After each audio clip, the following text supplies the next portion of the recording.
اسے عروہ کی پریشانی اور مشکل وقت کا بخوبی اندازہ ہو گیا تھا۔ پھر اب وہ کیسے ہیں؟ کیا ہوا ہے؟ اس نے دھڑکتے دل سے پوچھا تھا کہ کہیں کوئی انہونی نہ ہو گئی ہو۔ اب وہ کافی بہتر ہیں، خطرے سے باہر ہیں اور ان کا بائی پاس بھی ہو چکا ہے۔ بائی پاس ہو چکا ہے؟ کب؟ کہاں سے ہوا؟ اس نے تیزی سے پوچھا تھا۔ شاید یہیں کراچی سے، دی ہارٹ سینٹر سے ہوا ہے۔ اوہ، پھر تو کافی مشکل کا سامنا کرنا پڑا ہوگا ان لوگوں کو۔ جی سر، کافی سے بھی زیادہ مشکل وقت تھا ان لوگوں پہ۔ اللہ بھلا کرے اس آدمی کا جس نے ان کی ہیلپ کی ہے، ایک ہنستے بستے گھرانے کا چراغ بجھنے سے بچا لیا ہے۔ کس نے ہیلپ کی ہے ان کی؟ اس نے چونک کر پوچھا تھا۔ سر یہ تو مجھے بھی نہیں پتا، شاید اس آدمی نے اپنی نیکی پردے میں رکھنے کی کوشش کی ہے۔ مینیجر صاحب بھی عروہ کی طرف سے خاصے متفکر ہو رہے تھے۔ عارفین کو سب کچھ جاننے کے بعد بےحد افسوس ہو رہا تھا اور اپنے آپ پر غصہ بھی آیا تھا کہ اتنے دن وہ گھر سے باہر رہا اور فون بھی آف رکھا۔ اگر ایسی لاتعلقی، ایسی لاپرواہی میں ہی اس کے پیچھے کسی کو کچھ ہو جاتا تو؟ اگر اس کے اپنے ہی گھر والوں کو کوئی مصیبت آن پڑتی، کوئی کام آن پڑتا تو پھر کیا ہوتا؟ عروہ صبح ہی آفس جانے سے پہلے بہروز بھائی سے ملنے آئی تھی، لیکن آج گھر سے نکلتے وہ کافی لیٹ ہو گئی تھی اور پھر جیسے ہی وہ ہاسپٹل پہنچی اس کے قدم ٹھٹک کر رک گئے تھے اور اس کے چہرے کی رنگت بھی بدل گئی تھی۔ بہروز بھائی کے قریب ہی عارفین شرازی بیٹھا ہوا تھا اور بہروز بھائی کے سرہانے سائڈ ٹیبل پر بڑا سا سرخ گلابوں کا بوکے رکھا ہوا تھا۔ آؤ عروہ، تم رک کیوں گئی ہو؟ دیکھو عارفین بیٹا آیا ہے، امی نے خوشی خوشی بتایا تھا۔ بھابھی اور بھائی بھی بہت خوش اور مرعوب نظر آ رہے تھے۔ آخر اتنا امیر کبیر اور مصروف آدمی خود ان کی عیادت کے لیے آیا تھا۔ السلام علیکم، عروہ نے لٹھ مار سے انداز میں سلام کیا تھا۔ عارفین نے ایک بار پھر عروہ کے مزاج کی بیگانگی نوٹ کی تھی۔ وہ پہلے تو ایسی نہیں تھی، وہ تو خاصی خوش اخلاق تھی، بہت عزت سے، بہت احترام سے پیش آتی تھی، مگر اب وہ خاصی بدلی ہوئی لگ رہی تھی اور عارفین کو سمجھ نہیں آ رہا تھا کہ اس کا رویہ میرے ساتھ ایسا کیوں ہے۔ کیا وہ بتائے بغیر جانے پر خفا ہے یا پھر کوئی اور خطا ہو گئی ہے؟ عروہ آپ کی بہت تعریف کرتی ہے، وہ بتاتی رہتی ہے کہ آپ بہت کیئرنگ اور سافٹ نیچر کے ہیں۔ پہلے تو ہم صرف سنتے تھے، مگر اب تو خود بھی یقین ہو گیا ہے کہ صرف آپ ہی نہیں، آپ کی پوری فیملی ہی ماشاءاللہ بہت اچھی ہے۔ آپ کی والدہ، آپ کی وائف بھی ماشاءاللہ بہت اچھے مزاج کی خاتون ہیں۔ اللہ آپ سب کو ہمیشہ خوش رکھے۔ بہروز بھائی کی بات پر عارفین بری طرح چونکا تھا۔ میری والدہ اور میری وائف؟ ان کی ملاقات ان سے کب ہوئی؟ اس نے الجھی ہوئی نظروں سے عروہ کی سمت دیکھا، مگر عروہ تو نظر ملانے سے ہی انکاری تھی آج کل۔ تھینک یو بہروز صاحب، آپ سے مل کر آپ کی کمپنی میں بہت اچھا لگا۔ بس آپ جلدی سے ٹھیک ہو جائیں تو سارے مسئلے حل ہو جائیں گے۔ اوکے، اب اجازت دیجیے، میں آفس سے لیٹ ہو رہا ہوں۔ وہ کہتے ہوئے کھڑا ہو گیا تھا اور پھر بہروز سے ہاتھ ملا کر ان کا کندھا دبایا تھا۔ پھر امی اور بھابھی سے اجازت لی اور جاتے جاتے صوفے پر کھیلتی سونیا کو کچھ نوٹ تھما گیا تھا۔ عروہ سونیا کے ہاتھ میں دبے نوٹ دیکھ کر اندر سے مشتعل سی ہو گئی تھی۔ اس نے آگے بڑھ کے سارے نوٹ چھین لیے اور لپک کر کمرے سے باہر نکل گئی۔ عارفین تب تک پارکنگ میں اپنی گاڑی کا لاک کھول چکا تھا۔ سر، آپ کی یہ روپے۔ عروہ کی سخت آواز پہ وہ گاڑی کا ڈور کھولتے کھولتے ٹھٹک گیا تھا۔ اس نے حیرت سے اس کے ہاتھ میں پکڑے روپے دیکھے تھے۔ یہ میں آپ کو نہیں، آپ کی بھتیجی کو دے کر آیا ہوں۔ وہ بھتیجی آپ کی نہیں، میری بھتیجی ہے، اس لیے میں لینے سے انکار کرتی ہوں۔ آپ کی یہ عنایت نہیں چاہیے ہمیں۔ عروہ کا لہجہ بہت سخت ہو رہا تھا اور بے مروت بھی۔ یہ روپے میں نے اس لیے نہیں دیے کہ آپ کو یہ چاہیے یا نہیں، بلکہ میں نے تو اس لیے دیے ہیں کہ میری خوشی ہے۔ میں پہلی بار سب سے ملنے آیا، مگر خالی ہاتھ، اس سے سوچا جو میں نہیں لا سکا وہ بچی خود لے لے گی۔ عارفین کو حیرت پہ حیرت ہو رہی تھی کہ وہ آخر ایسا کیوں کر رہی ہے۔ وہ بچی لاوارث نہیں ہے، اس کی ضرورتیں پوری کرنے کے لیے ابھی ہم زندہ ہیں۔ فی الحال اس بھیک کی کوئی ضرورت نہیں ہے۔ اس نے زبردستی وہ روپے عارفین کو واپس تھما دیے تھے۔ آپ ایسا کیوں کر رہی ہیں مس عروہ؟ میں ایسا اس لیے کر رہی ہوں کیونکہ میں اتنا قرض نہیں چکا سکتی۔ مجھ میں اتنی سخت نہیں ہے کہ میں آپ کی پائی کا حساب دے سکوں۔ میں مزید نہیں بک سکتی۔ پلیز آپ اپنی عنایات اپنے تک رکھیں۔ میں نے جو آپ سے لینا تھا وہ لے لیا، اب اور نہیں۔ وہ کہہ کر واپس مڑ گئی تھی اور عارفین حیران پریشان کھڑا رہ گیا تھا۔ وہ لڑکی جو ایک بار اس کی ذات پر مان رکھ کر، اس پہ بھروسہ کر کے ایک آس، ایک امید اور ایک یقین لے کر اس سے قرض لینے آ گئی تھی، آج اس کی خوشی سے دیے ہوئے پیسوں کو قرض کا نام دے کر واپس ٹھکرا کے چلی گئی تھی۔ عجیب لڑکی تھی وہ۔ عارفین کے ذہن میں الجھی ریشم کی گتھی سلجھ ہی نہ رہی تھی کہ چکر کیا ہے آخر۔ نیکسٹ سین۔ میں ایسا ہرگز نہیں کروں گا۔ وہ اپنی ماں کا ترتیب دیا ہوا پلان سن کر ایک دم غصے سے بھر گیا تھا۔ مجھے سوچ سمجھ کر جواب دینا عارفین، کیونکہ اگر تم ایسا نہیں کرو گے تو میں یہ گھر چھوڑ کر چلی جاؤں گی، بالکل اسی طرح جس طرح تمہارا باپ یہ گھر چھوڑ کر چلا گیا تھا۔ آج تک نہ وہ لوٹ کر واپس آیا ہے اور آئندہ کبھی نہ میں لوٹ کر واپس آؤں گی۔ تم پھر اپنے چہیتے بابا جان کی ہر بات ماننا اور ہر بات پر عمل کرنا، لیکن یہ بھول جانا کہ تمہاری کوئی ماں بھی تھی۔ پہلے تم باپ سے محروم ہوئے تھے، اب تم ماں سے محروم ہو جاؤ گے، اور یہ میرا آخری فیصلہ ہے۔ صبح تک اچھی طرح سوچ لو، ورنہ وہ دیکھو میرا بیگ تیار رکھا ہے۔ میں کسی بھی وقت کسی کو بھی بتائے بغیر گھر چھوڑ کر جا سکتی ہوں، کیونکہ میں مہر النساء سے کبھی بھی شکست نہیں کھا سکتی، چاہے مجھے گھر چھوڑنا پڑ جائے۔ رابعہ شرازی بیگ پر رکھے بیگ کی طرف اشارہ کر کے عارفین کو فیصلے کی چلتے کنویں میں دھکیل کر خود ہی اپنے کمرے سے باہر نکل گئی تھی۔ عارفین وہیں صوفے پر ڈھہ گیا تھا۔ اس کی زندگی تماشا بن کے رہ گئی تھی۔ وہ کیا کرتا، کہاں جاتا آخر؟ نیکسٹ سین۔ بہروز بھائی ڈسچارج ہو کر گھر واپس آ چکے تھے اور پہلے سے کچھ بہتر تھے، اور وہ ہمیشہ کی طرح اپنی جاب میں بزی تھی جب رابعہ شرازی نے اسے نکاح اور روانگی کا وقت بتایا تھا۔ عروہ نے چند روز پہلے ہی گھر والوں کو باخبر کر دیا تھا کہ اسے جاب کے سلسلے میں میڈم اور باس کے ساتھ مری جا کر رہنا پڑے گا۔ وہاں ان کے 2 نئے پروجیکٹ شروع ہو رہے ہیں، اس لیے پی اے ہونے کے ناطے اس کا جانا بھی ضروری تھا اور وہ انکار بھی نہیں کر سکتی تھی۔ گھر والے بھی اس جاب کی نوعیت اور گھر کے حالات سے بخوبی واقف تھے، لہٰذا کوئی بھی اسے جانے سے منع نہیں کر سکتا تھا، اور ویسے بھی انہیں میڈم رابعہ شرازی اور عارفین پر پورا بھروسہ تھا کہ وہ لوگ بہت اچھے لوگ ہیں، اس کا دھیان رکھیں گے اور وہ محفوظ رہے گی۔ وہ عروہ کی طرف سے مطمئن تھے، اسی لیے جب آج عروہ نے اپنی پیکنگ شروع کی تو انہیں حیرت نہیں ہوئی تھی۔ بیٹا اپنے گرم کپڑے رکھ لو اور موبائل کا بھی دھیان رکھنا، ہم روزانہ فون کر کے تمہاری خیریت معلوم کر لیا کریں گے، اور سردی سے بچ کے رہنا ورنہ بیمار پڑ جاؤ گی۔ امی نے اس کے سامان کے ساتھ چند نصیحتیں بھی باندھ کے رکھنی شروع کر دی تھی۔ پھپھو آپ واپس کب آؤ گی؟ سونیا نے اس کا دوپٹہ پکڑ کر فکر مندی سے پوچھا تھا، اور عروہ کو اس کا سوال دل پہ لگا تھا۔ سبھی اسے رخصت کر رہے تھے، جبکہ سونیا کو اس کی واپسی کی فکر تھی۔ جب اللہ نے چاہا آ جاؤں گی۔ وہ بہروز بھائی، سمینہ بھابھی، سارا اور امی کے گلے مل کے رخصت ہوئی تھی۔ میں آپ کی طرف سے خوشخبری کی منتظر رہوں گی۔ اس نے سمینہ بھابھی کی طرف اشارہ کیا تھا۔ وہ پریگننٹ تھیں، بس کچھ دنوں تک ان کی ڈیلیوری متوقع تھی، اور ان لوگوں کو بھتیجے کی بہت خواہش تھی، اسی لیے دن رات بیٹے کی دعا کرتی تھی۔ انشاءاللہ سب سے پہلے تمہیں ہی بتائیں گے، امی نے پیار سے کہا تھا، اور وہ اپنے آنسو روکتی دہلیز عبور کر گئی تھی۔ وہ اپنے ان سب رشتوں کو کیسے بتاتی کہ وہ آج اپنی زندگی کسی شخص کے نام کرنے جا رہی ہے۔ آج اس کی نام نہاد شادی ہو رہی ہے، اس کا نکاح ہے، آج اس کی رخصتی ہو رہی ہے۔ وہ اپنے آنسو ضبط کرتی اپنے آپ کو تسلی دیتی بس اسٹاپ تک آ گئی تھی، جہاں رابعہ شرازی کی گاڑی منتظر کھڑی تھی۔ اس کے بیٹھتے ہی رابعہ شرازی نے ڈرائیور کو اشارہ کیا تھا۔ گاڑی ایک فلیٹ کے سامنے رکی تھی۔ اس فلیٹ پر ہی ان کا نکاح ہونا تھا۔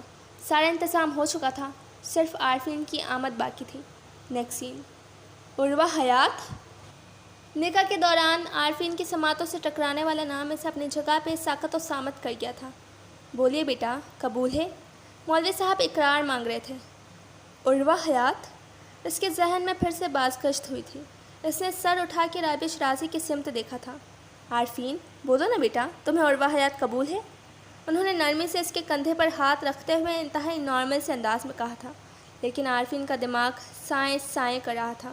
وہ کبھی اس نام پہ غور کر رہا تھا اور کبھی رابعہ شرازی کے نارمل سے انداز پہ، اور کبھی قریب بیٹھے مولوی صاحب اور چند گواہوں پہ۔ عارفین کہاں گم ہو گئے ہو؟ ہمیں دیر ہو رہی ہے، آدھے گھنٹے بعد فلائٹ ہے تمہاری۔ رابعہ شرازی کا سخت لہجہ عارفین کو سوچ کی دنیا سے یکدم واپس کھینچ لایا تھا، اور پھر اس نے معاف ہوتے ذہن کے ساتھ قبول ہے کی نوید بخشی تھی۔ رابعہ شرازی کا چہرہ خوشی اور فتح کے احساس سے چمک اٹھا تھا۔ نکاح نامے پر سائن کرنے کے فوراً بعد وہ وہاں سے اٹھ کر دوسرے کمرے میں چلا گیا تھا، جہاں اس وقت عروہ اکیلی بیٹھی اپنی ذات کے بک جانے کا ماتم منا رہی تھی، اپنی ذات کی کم مائگی سے بے تحاشا رلا رہی تھی۔ اس کا پورا سراپا مدھم ہچکیوں کی زرد میں تھا۔ وہ دروازے کی آہٹ پر بھی نہیں چونکی تھی، مگر عارفین قدم قدم پہ چونک رہا تھا، ٹھٹک رہا تھا، الجھ رہا تھا۔ ایک طرف رابعہ شرازی تھیں جو خوشی سے کھلی پڑ رہی تھیں، اور دوسری طرف عروہ حیات تھی جو مسلسل روئی جا رہی تھی، اور ایک وہ تھا جو اس بساط کا ایک انتہائی اہم مہرہ ہوتے ہوئے بھی لا علم تھا۔ اسے بس اتنا معلوم تھا کہ رابعہ شرازی اس کا کسی لڑکی کے ساتھ خفیہ نکاح کروا رہی ہیں۔ اب وہ لڑکی کون ہے اسے اس چیز سے قطعی کوئی سروکار نہیں تھا، مگر وہ لڑکی عروہ حیات ہوگی اسے یقین نہیں آیا تھا۔ وہ ایک شوق کی سی کیفیت میں تھا۔ عروہ اس نے کافی بلند آواز سے اسے مخاطب کیا تھا۔ عروہ نے اپنے گھٹنوں سے سر اٹھاتے ہوئے اپنے آنسو پوچھنے کی ناکام کوشش کی تھی، کیونکہ وہ پھر بہتے چلے آ رہے تھے۔ کیا میں پوچھ سکتا ہوں کہ یہ سب کیا ہے؟ تم یہاں کیا کر رہی ہو؟ یہ سب کیوں ہو رہا ہے؟ وہ سوال کرتا چلا گیا اور عروہ کے دل پر گھونسا پڑا تھا۔ اس کی لا علمی پہ اسے مزید دکھ ہوا تھا۔ میں تم سے کچھ پوچھ رہا ہوں۔ وہ غصے اور ناگوار سے مغلوب ہو کر اسے آپ کی بجائے آج تم کہہ رہا تھا۔ یہ سب آپ سے چھپا ہوا نہیں ہے سر، آپ خود دیکھ سکتے ہیں کہ کیا ہوا ہے۔ یہاں وہی کچھ ہوا ہے جو آج تک فلموں، ڈراموں اور کہانیوں میں ہوتا آیا ہے۔ غربت کے ہاتھوں بے بس انسان کھڑے کھڑے کسی امیر کے در پر بک جاتا ہے، غریبی بک جاتی ہے اور امیری خرید لیتی ہے، اور یہ سودا آپ لوگوں جیسے معزز انسان ہی کرتے ہیں، کبھی آپ جیسے اور کبھی میڈم رابعہ شرازی جیسے۔ یہاں بھی ایسا ہی ہوا ہے۔ آپ نے نہ سہی، آپ کی والدہ نے سہی، مگر سودا اچھا کیا ہے؟ میری مصیبت، میری مشکل حقیقتاً اتنی ہی بڑی تھی کہ مجھے اپنا آپ بیچنا ہی پڑتا۔ آپ کی والدہ نہ ملتی تو کوئی اور خریدار مل جاتا۔ وہ تلخی سے کہتی بے دردی سے اپنے آنسو پوچھ کر بیڈ سے کھڑی ہو گئی تھی، لیکن عارفین کے آس پاس دھماکے ہو رہے تھے۔ اس کے ذہن کی الجھی ہوئی ساری گتھی سلجھنے لگی تھی۔ عروہ کا عارفین سے رابطے کرنے کے چکر میں اس کے گھر جانا اور پھر وہاں رابعہ شرازی کے جال میں پھنسنا، پھر بہروز حیات کا اس کی والدہ اور وائف کی تعریف کرنا۔ یقیناً وہ دونوں بہروز حیات کی نظروں میں اچھا بننے کے لیے ان کی عیادت کرنے بھی گئی ہوں گی، پھر عروہ کا اکھڑا اکھڑا مزاج اور سونیا کو دیے ہوئے روپے واپس کرنا۔ رفتہ رفتہ سب کچھ ایک ترتیب سے ذہن میں سماتا چلا گیا تھا، مگر اب دیر ہو چکی تھی۔ نہ وہ کچھ کر سکتا تھا اور نہ ہی عروہ آزاد ہو سکتی تھی۔ ان کی ڈور اب رابعہ شرازی کے ہاتھ میں تھی، اور رابعہ شرازی اس وقت عارفین، عروہ اور زویلہ کو مری جانے کے لیے رخصت کرنے کو تیار کھڑی تھی۔ ڈرائیور سامان گاڑی میں رکھ چکا تھا، بس ان کے چلنے کی دیر تھی۔ نیکسٹ سین۔ سفر کے دوران جہاز میں بھی وہ تینوں اپنی اپنی سوچوں میں گم بہت خاموش ہی رہے تھے۔ کسی نے ایک دوسرے سے کچھ کہنا تو دور، بلکہ دیکھنا بھی گوارا نہیں کیا تھا۔ اپنی اپنی ذات کے دائرے میں ہی قید تھے۔ کوئی دکھی تھا، کوئی پشیمان تھا اور کوئی مطمئن بیٹھا تھا۔ جس طرح عروہ کا دکھ اس کے چہرے سے نظر آ رہا تھا، اسی طرح عارفین کی پشیمانی بھی چہرے سے واضح دکھائی دے رہی تھی، مگر ان دونوں سے ہٹ کر زویلہ خاصی مطمئن تھی۔ اسے ان لوگوں کے ساتھ محض کچھ عرصہ ہی مری میں رہنا تھا، اور جیسے ہی عروہ کی طرف سے بچے کی نوید ملتی، زویلہ کا ارادہ انگلینڈ چلے جانے کا تھا، کیونکہ انہوں نے بابا جان کو یہی بتایا تھا کہ زویلہ انگلینڈ جا رہی ہے اور وہ وہاں جا کر علاج کروانا چاہتی ہے، جس پر بابا جان بہت خوش ہوئے تھے۔ اور پلان کے مطابق زویلہ نے انگلینڈ سے تب ہی واپس آنا تھا جب عروہ کے ہاں بچہ ہو جاتا، کیونکہ اگر زویلہ بھی مری میں رہتی تو ہو سکتا ہے کہ جھوٹی پریگنینسی کی خوشخبری سن کے بابا جان بھی زویلہ سے ملنے کے شوق میں مری چلے آتے، لہٰذا پہلے سے ہی یہ کہہ دیا گیا تھا کہ زویلہ انگلینڈ جانے والی ہے۔ سر کرا چکا ہے۔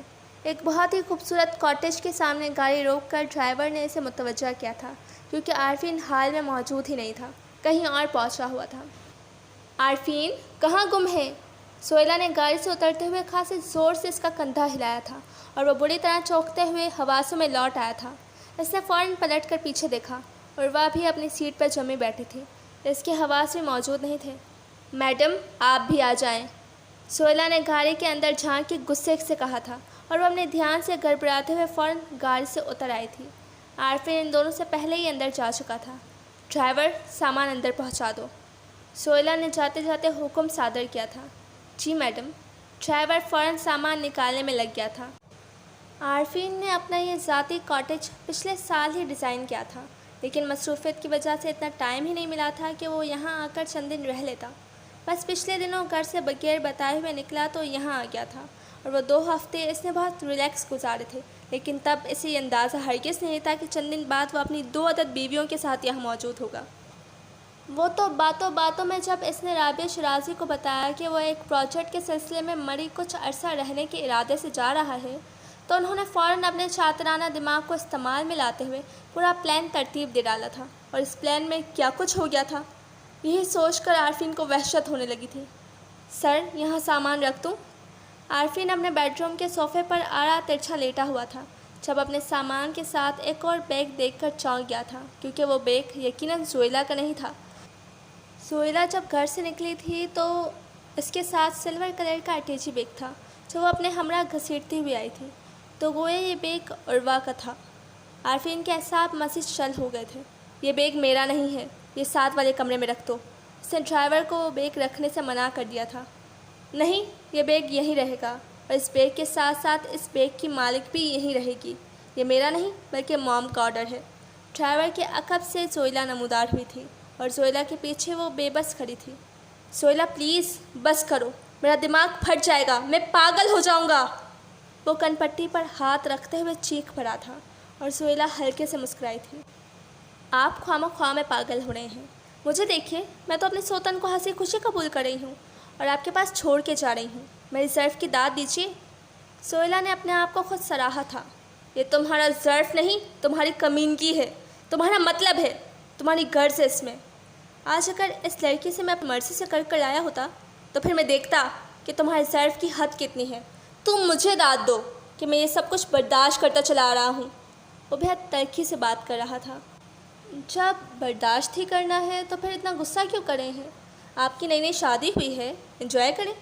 منتہا بے نیازی سے کہتی پلٹ کر دروازے تک چلی گئی تھی، لیکن باہر نکلتے نکلتے اس نے ایک بار پھر پلٹ کر دیکھا اور وہ بے بس و لاچار سی کشمکش میں کھڑی تھی۔ اور میڈم، آپ بھی ذرا ذہن نشین کر لیں کہ یہ آپ دونوں کا مشترکہ بیڈ روم ہے۔ آپ لوگوں نے ایک ساتھ رہنا ہے، کوئی نخرا کوئی ڈھکوسلا نہیں چلے گا یہاں۔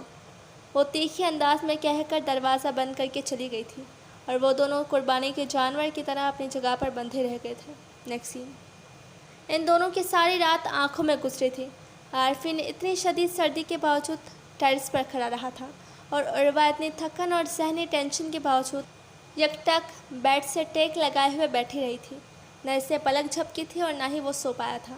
اذیت کا دریا دونوں طرف برابر بہہ رہا تھا اور اس دریا میں وہ دونوں ایک ساتھ ڈوبے ہوئے تھے۔ سانس دونوں کی بند ہو رہی تھی، مگر زندہ رہنا اور زندگی جینا دونوں کی مجبوری تھی۔ لہٰذا صبح ہونے تک وہ دونوں اپنے اپنے دل کو اور اپنے اپنے دماغ کو سمجھانے، تسلی دلاسے دینے میں لگ گئے تھے۔ جب اتنا بڑا قدم اٹھایا تھا تو پھر اب آگے بھی بڑھنا تھا، کیونکہ پیچھے مڑنے کا اب نہ تو کوئی راستہ تھا اور نہ ہی کوئی وقت۔ سو بہتر یہی تھا کہ وقت کے سانچے میں ڈھل کر سب کچھ درگزر کر دیا جاتا، کیونکہ ہونا تو وہی تھا جو ہو چکا تھا، اور جو ہو چکا تھا وہ بدل نہیں سکتا تھا، اور جن میں کچھ بدلنے کی سکت اور جرأت ہی نہیں تھی وہ سوچ سوچ کر پاگل کیوں ہو رہے تھے بھلا۔ اور یہی سوچ کر عروہ نے اپنے اعصاب کنٹرول کر لیے تھے اور دل پہ بھاری پتھر رکھتے ہوئے اٹھ کھڑی ہوئی تھی۔ فجر کی اذان ہو چکی تھی، نماز کا وقت نکلا جا رہا تھا، اسے سب کچھ بروقت سنبھالنا تھا۔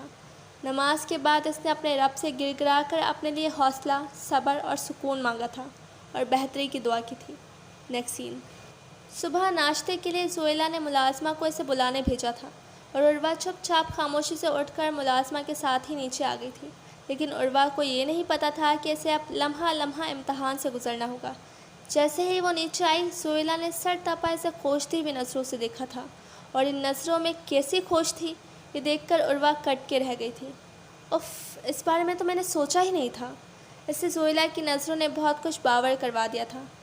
لگتا ہے اپنی مظلومیت کا خوب دل کھول کر روک منایا ہے، خوب دھوم دھام سے ماتم کیا ہے ساری رات۔ زویلا کچھ کہنے سے باز نہیں آئی تھی، جبکہ عروہ کی گردن اور نظریں جھکی ہوئی تھیں۔ وہ کچھ بھی کہنے کے قابل نہیں تھی، آخر وہ کہتے بھی کیا؟ میڈم عروہ حیات، آپ کو یہاں بیاہ کر لائے ہیں تو کسی مقصد کے لیے، محض انجوائے کرنے کے لیے نہیں آئے۔ آپ ایک بار پھر کان کھول کر سن لیں، عارفین آپ کا شوہر اور آپ اس کی بیوی ہوتی ہیں آج کل، اور میاں بیوی دور دور نہیں رہتے، سمجھیے آپ؟ زویلا کی باتیں سن کر عروہ کا جی چاہا کہیں ڈوب کے مر جائے یا پھر زمین پھٹے اور اس میں سما جائے، کیونکہ سامنے ہی اس کاٹیج کے ڈرائنگ روم میں بنی لکڑی کی سیڑھیوں پر عارفین کھڑا تھا اور زویلا کی گفتگو کے معنی بآسانی سن بھی رہا تھا اور سمجھ بھی رہا تھا۔ وہ لاکھوں کی رقم تمہارے جسم کے لیے دی گئی ہے، تمہارے جسم کو 7 پردوں میں سنبھال کے رکھنے کے لیے نہیں دی۔ اتنی نیک پروین بیوی بننے کی کوشش مت کرو اور عارفین کے قریب رہنے کی کوشش کرو، ورنہ موم کو پتہ چل گیا تو وہ پہلے فلیٹ سے یہاں پہنچ جائیں گی۔ زویلا نے اچھی خاصی بک بک کرنے کے بعد اسے ناشتے کی اجازت دی تھی، لیکن عارفین وہیں سے واپس لوٹ گیا تھا۔ نیکسٹ سین۔ عروہ، کیوں کیا تم نے ایسا؟ کیوں تم نے اپنے ساتھ مجھے سولی پر لٹکا دیا ہے؟ میرا جی چاہتا ہے میں اپنے آپ کو گولی مار دوں۔ میں سوچ سوچ کے تھک گیا ہوں، پاگل ہو گیا ہوں میں۔ مجھے سمجھ نہیں آتا کہ یہ سب کیا ہوا ہے اور آئندہ کیا ہوگا۔ آخر کیا بنے گا تمہارا؟ تم نے اتنا بڑا قدم کچھ بھی سوچے بغیر کیسے اٹھا لیا؟ وہ عروہ کے سامنے پشیمان اور بے بس کھڑا تھا اور اس کے سوالوں پر عروہ تلخی سے مسکرائی تھی۔ سر، یہ سب جو کچھ بھی ہوا ہے